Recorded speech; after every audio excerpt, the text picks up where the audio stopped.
Doing everything alone is not the flex you think it is. Take this from a chronic do-it-aloner. It only leads to burnout. And it's indicative of the lie we've been fed in this hyper-individualistic society. One that praises pulling yourself up by your bootstraps, getting it on your own, this, that, and the third. Prioritizing you and only you. At the end of the day, you need to pour into yourself first. It is my belief that in order for me to effect positive change in the world, I must first serve myself. That is very different. In my journey of pouring into myself, community has been a large aspect of that.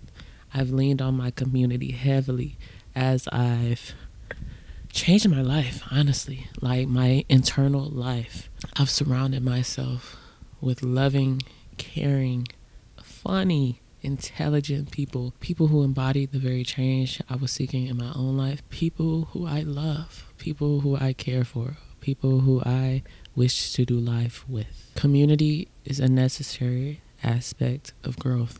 Community is a necessary component of any major change.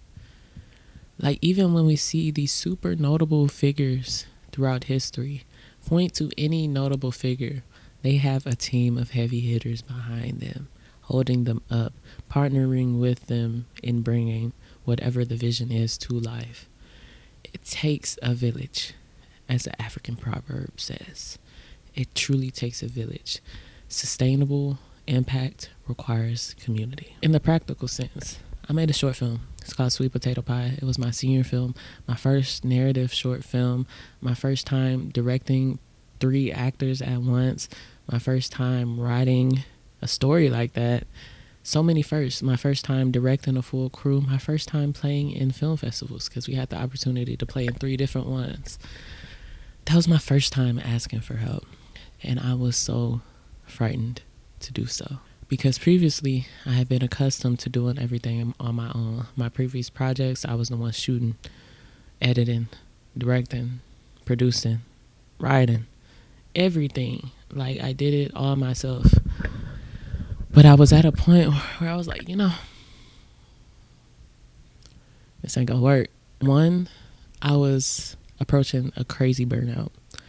2, the story needed more than just what I could give to it, which leads me to ego. I think as creatives, we pride ourselves in being able to do a bunch of things and do a bunch of things well, which is an amazing attribute to have. I am a person who likes to do a bunch of different things and tries to do those things well.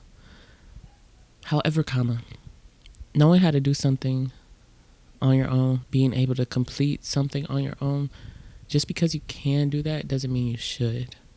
When we're talking about long-term sustainability, for my life specifically, doing things alone doesn't serve my vision. Because 1, I want to have a crazy large impact on the world. That takes a team, like inherently. That takes a team of people who have that same desire. But 2, doing stuff alone is hard. Like, it gets tiring to a point. Like, if we're talking about large scale productions, at least for me personally, it gets hard. It gets draining. It gets taxing on the body. Like I said, it's doable, but at what cost? The cost of community? The cost of mental clarity? Because when you're wearing every single hat known to man, you scrambling day in, day out. Having a team, leaning on community, you get so much more breathing room. When I tell you, it was like a whole new world. When I was working on that short film, a whole new world. And that required me to set my ego aside. That required me to move past the fear of rejection, because that's another thing. I was like, why would anybody want to be a part of this? Like, am I capable of leading the team? It really required me to challenge those limiting beliefs. Now, moving on, as I'm building my production company, I want this production company to be big. I want us to have major impact on the industry, on our communities. And that is an impact that requires multiple people who are committed to that vision.